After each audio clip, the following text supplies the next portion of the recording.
Saqué mi radio. Armando, ¿me copias?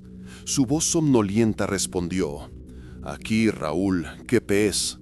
Le reclamé por la broma del triciclo, que ya estaba bueno de juegos. Hubo un largo silencio del otro lado. Cuando Armando habló de nuevo, su tono era completamente diferente, serio, casi urgente. Raúl, no toques nada de ese pasillo. Escúchame bien, no somos nosotros. Hizo una pausa. Llevo 10 años aquí. A esos niños no les gusta que les muevan sus juguetes. Hazme caso, güey. Ignóralos. Ya casi amanece. Solo ignóralos.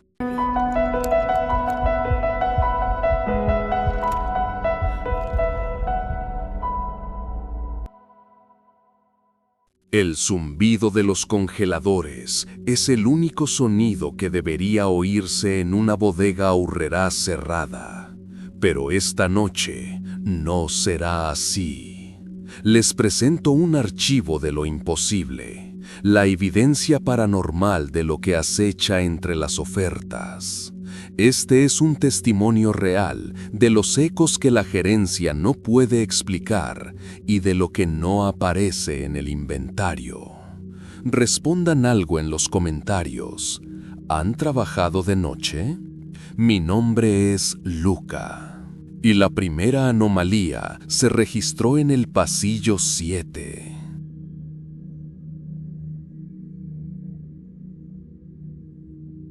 La advertencia del pasillo 7.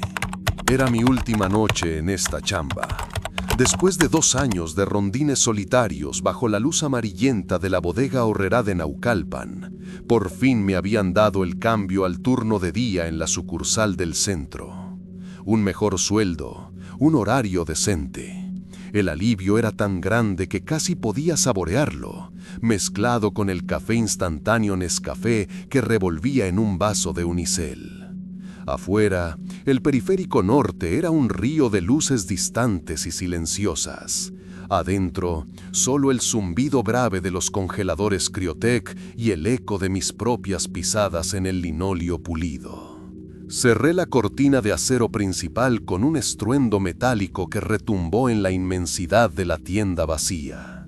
El sonido final de un capítulo que estaba más que listo para cerrar. Mi rutina era un ritual monótono. Primer rondín a la medianoche. Revisar que todas las puertas de carga estuvieran aseguradas, que no hubiera ninguna fuga en el área de lácteos. Mientras caminaba por el pasillo de abarrotes, entre murallas de latas de la Costeña y sopas Maruchan, escuché un ruidito, lejano, agudo, como si una canica hubiera caído de un estante en el área de juguetería, allá por el pasillo 7, y rodara unos centímetros por el suelo. Bah, ¿para qué te miento? Ni le di importancia. Con el armatoste que es esta tienda, siempre se están asentando las cosas. Seguro los del turno de la tarde dejaron algo mal acomodado. Ya mañana lo levantarían los de limpieza. Seguí mi camino. Pasé junto a la figura sonriente de cartón de Mamá Lucha, cuyos ojos pintados parecían seguirme en la penumbra.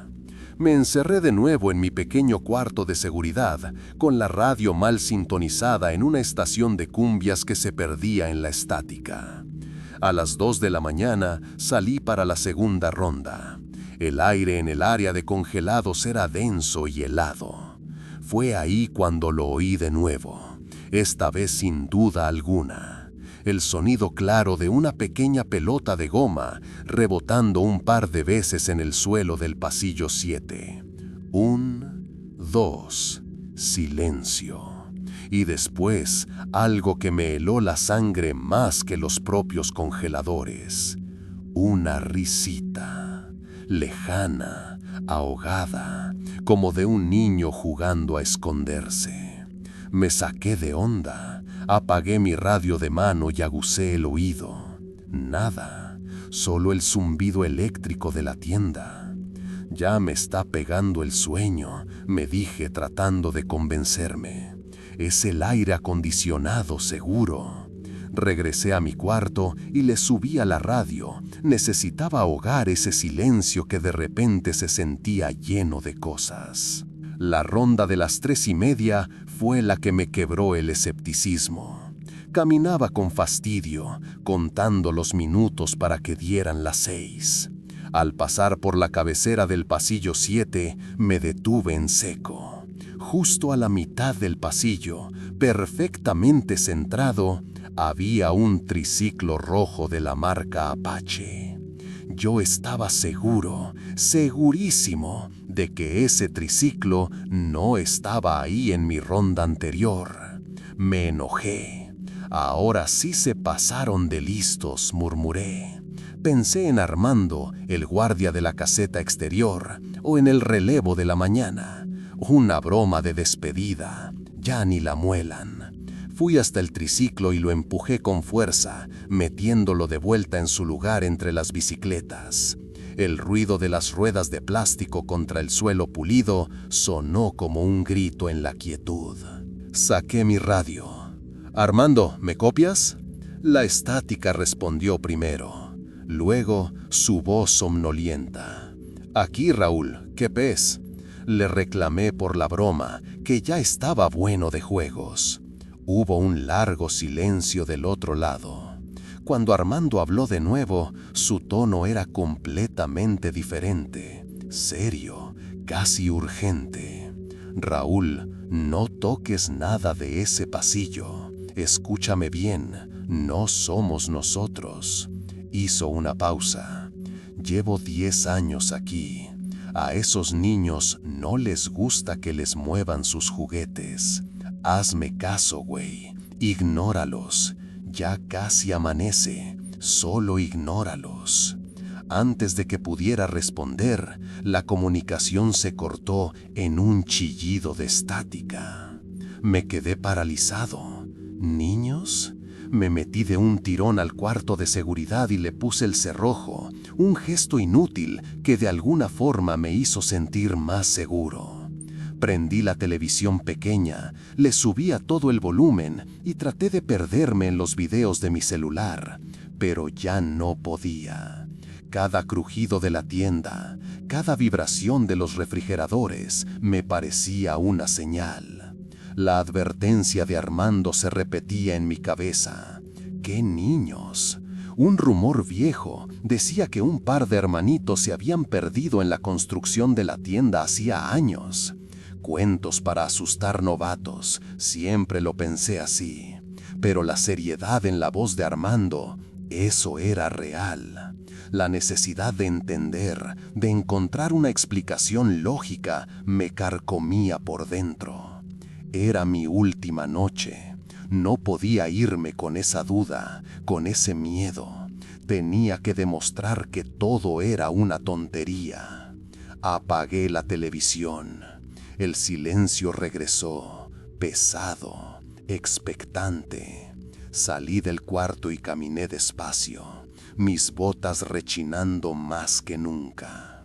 Me detuve en la entrada del pasillo 7. Estaba más oscuro que los demás, como si la luz de emergencia de los letreros de salida no quisiera entrar ahí. Di el primer paso. El aire se sentía denso, frío. Avancé hasta la mitad del pasillo, donde había estado el triciclo. No había nada. Un alivio momentáneo me recorrió. ¿Ves? Puras tonterías. Y entonces, desde la oscuridad total, detrás de un alto anaquel de muñecas Barbie, una pequeña pelota de plástico de colores rodó lentamente por el suelo. No hizo el menor ruido. Se deslizó sobre el linóleo como si flotara y se detuvo a 1 centímetro de la punta de mi bota. Contuve la respiración, incapaz de moverme. Mi corazón latía con una fuerza que me dolía en el pecho. Y desde el mismo borde oscuro del anaquel del que había salido la pelota, vi cómo asomaba una mano. Era muy pequeña, pálida, casi translúcida bajo la luz mortecina. Los deditos, delgados y largos, se agitaron suave y otra vez, una y otra vez, en un gesto que no dejaba lugar a dudas, una invitación silenciosa para que me acercara a jugar. La mano se quedó ahí, suspendida en la oscuridad por 3 segundos que se sintieron como una eternidad, antes de retirarse con la misma lentitud con la que había aparecido.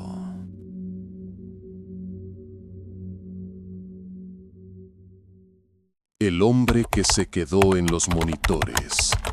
6 meses llevaba yo encerrado en ese cuarto sin ventanas, y mi mundo se había reducido al parpadeo de 32 monitores en blanco y negro. La única luz era el brillo azulado de las pantallas, y el único sonido, el zumbido eléctrico de los viejos equipos CRT. Era el turno de noche en la bodega Aurrerá de Iztapalapa, un trabajo que consistía en ahogar el aburrimiento con café recalentado en una taza de arcopal con la imagen de bichos.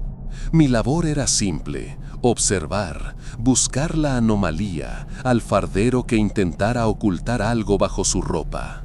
Un juego de paciencia y vista cansada. Cerca de la 1 de la mañana, la anomalía apareció. Monitor 18, pasillo de vinos y licores. La imagen era granulada, llena de ruido visual, pero inconfundible. Una figura masculina, encorvada, con una gorra que le tapaba el rostro, deslizó una botella de Don Julio 70 bajo su chamarra. Un movimiento de manual, de libro de texto. Sentí una pequeña punzada de satisfacción profesional. Tomé una captura de la pantalla borrosa y activé el radio Motorola. Para Roberto en piso, tenemos un posible código 5 en el pasillo 18. Sujeto masculino, chamarra oscura, se dirige hacia la salida norte. La voz de Roberto crepitó de vuelta casi al instante. Copiado, voy para allá. Seguí al sujeto con las cámaras adyacentes, saltando del monitor 18 al 15, luego al 12. Pero al llegar al final del pasillo, simplemente desapareció en un punto ciego. Unos minutos después, el radio volvió a sonar. Negativo, jefe, no hay nadie aquí. Pasillo limpio. Fruncí el ceño. Este tipo era bueno, pensé. Se conocía los puntos ciegos mejor que nosotros. O quizás la cámara tuvo un glitch y superpuso una imagen vieja. Con este sistema obsoleto, cualquier cosa era posible. Lo anoté en la bitácora como posible intento, sujeto no localizado, y lo dejé pasar. La noche se arrastró con su lentitud habitual, el eco lejano del camión de la basura en la avenida, el reporte de rutina de los guardias haciendo su rondín. Miré la pantalla del pasillo de veladoras, las caras de San Judas Tadeo y la Santa Muerte observando la nada. A las 3:30, casi a la hora que dicen que se aparecen las cosas, lo volví a ver. Monitor 25, electrónica, la misma figura, la misma gorra. Esta vez tomó una caja de audífonos de la marca ON y con una rapidez que me sorprendió, se movió hacia la salida de emergencia del área de carga. Esta vez no avisé. Me pegué a los monitores, decidido a no perderlo. Lo seguí cámara por cámara, sintiendo la adrenalina de la persecución. Llegó a la puerta de emergencia, esa de barra metálica que solo se abre desde adentro, pero no la empujó. En la pantalla vi cómo su figura pareció parpadear, atravesarla sin que se moviera 1 centímetro y desaparecer. Me quedé con la boca abierta. Imposible, susurré. Rebobiné la grabación. Era un salto en el video, un cuadro perdido. La señal debía estar fallando. La frustración me quemaba. No era miedo, era coraje profesional.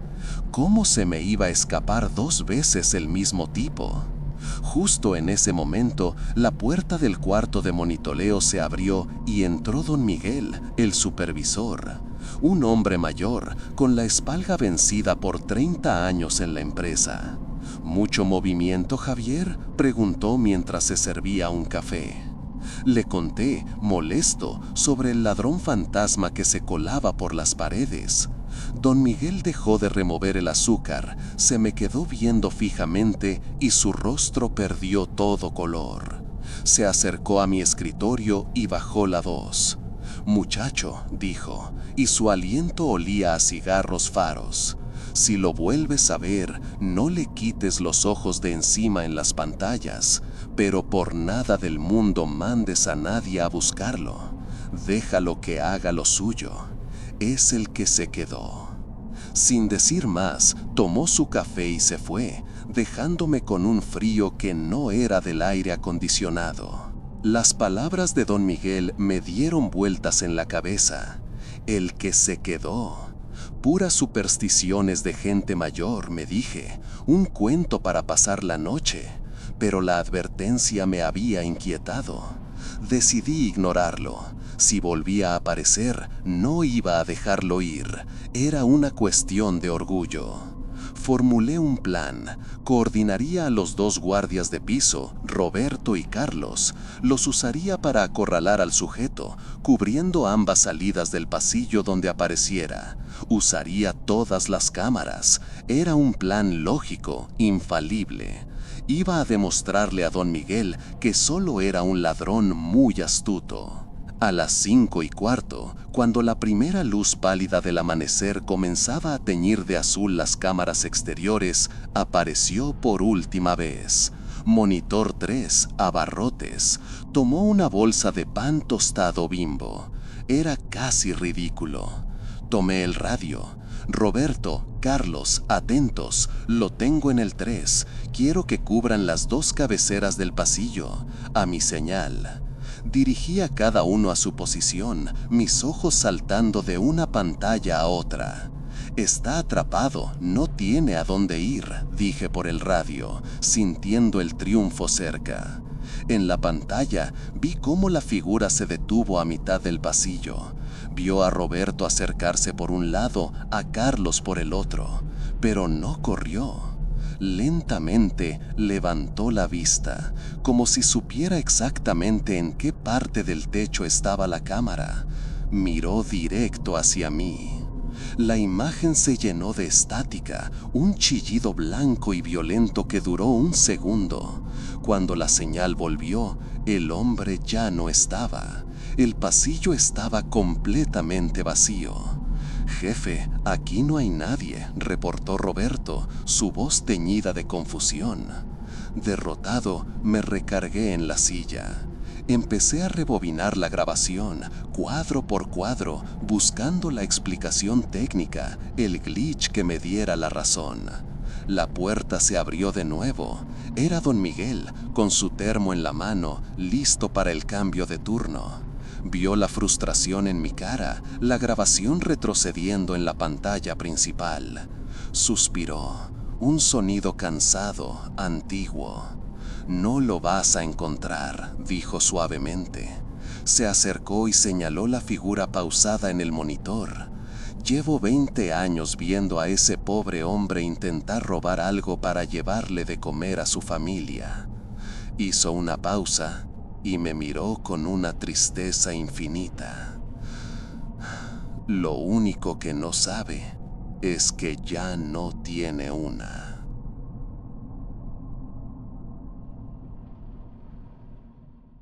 La Catrina que no estaba en el inventario.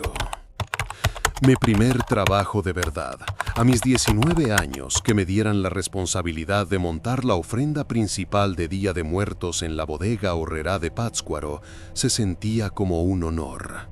Mi nana siempre decía que un altar no se pone, se levanta. Es un puente de cempasúchil y memoria que se tiende para que los que se fueron encuentren el camino a casa. Con ese pensamiento en la cabeza, intentaba ignorar el chirrido de los carritos de supermercado y los anuncios de precios moralla que retumbaban por los altavoces. El aire olía a una mezcla extraña de pan de muerto recién horneado y el incienso barato que vendíamos en el pasillo 3. Mi tarea era transformar un montón de cajas de cartón forradas de tela negra en un altar digno, justo en la entrada de la tienda. Con cuidado, desenrollaba las guirnaldas de una flor de cempasúchil de plástico, de un anaranjado tan brillante que dolía a los ojos. Acomodaba las calaveritas de azúcar industriales y las cajas de veladoras La Perla, siguiendo el planograma que me había dado el gerente.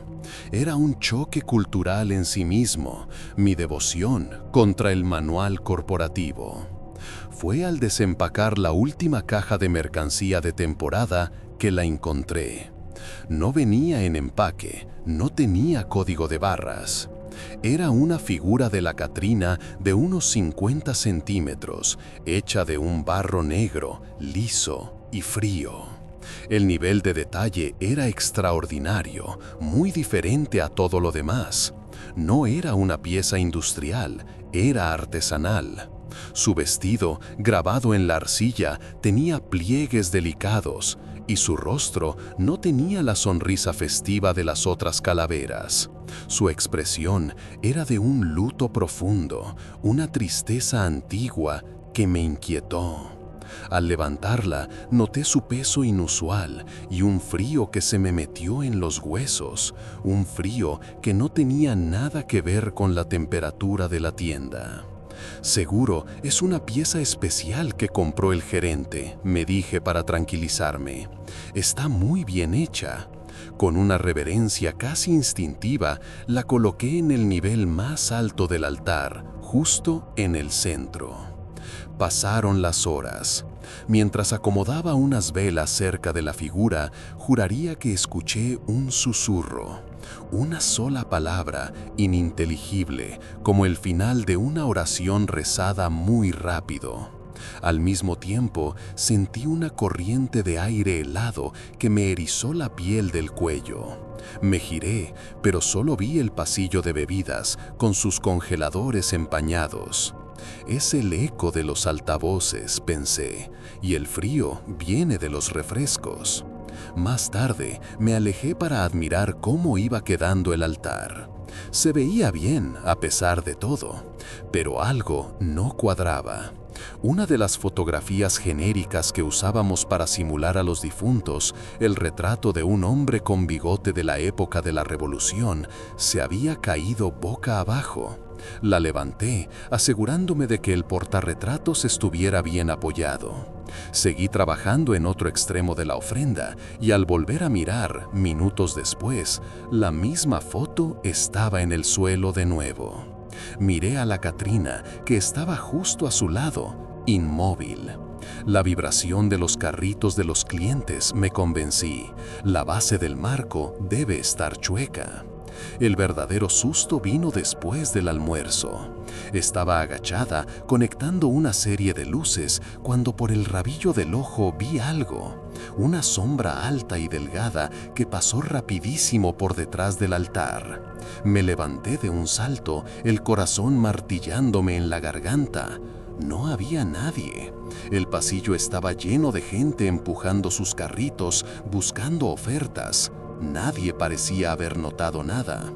Ya estoy viendo cosas, me dije, frotándome los ojos. Demasiadas horas de trabajo.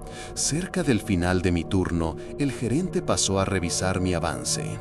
«Te está quedando muy bien, Citlali», dijo, sin despegar la vista de su tableta. Tomé valor. «Oiga, gerente, una pregunta. La Catrina de barro negro, ¿de qué proveedor es para saber dónde ponerla en el inventario?» Él levantó la vista, extrañado. «No sé de qué hablas. Todo lo que llegó está en la hoja de pedido. Si no tiene código, no es de la tienda». Su mirada se endureció. «Tírala, no podemos tener mercancía no registrada en el piso de venta». Sus palabras, en lugar de asustarme, me trajeron una oleada de alivio. La pieza no era de aquí, Era un error y ahora tenía permiso para deshacerme de ella, de esa sensación fría que la acompañaba. Decidí que la quitaría a primera hora de la mañana. Solo tenía que aguantar unas horas más. Llegó la hora del cierre. Los últimos clientes salieron y el ruido de la tienda se fue apagando hasta convertirse en un zumbido monótono.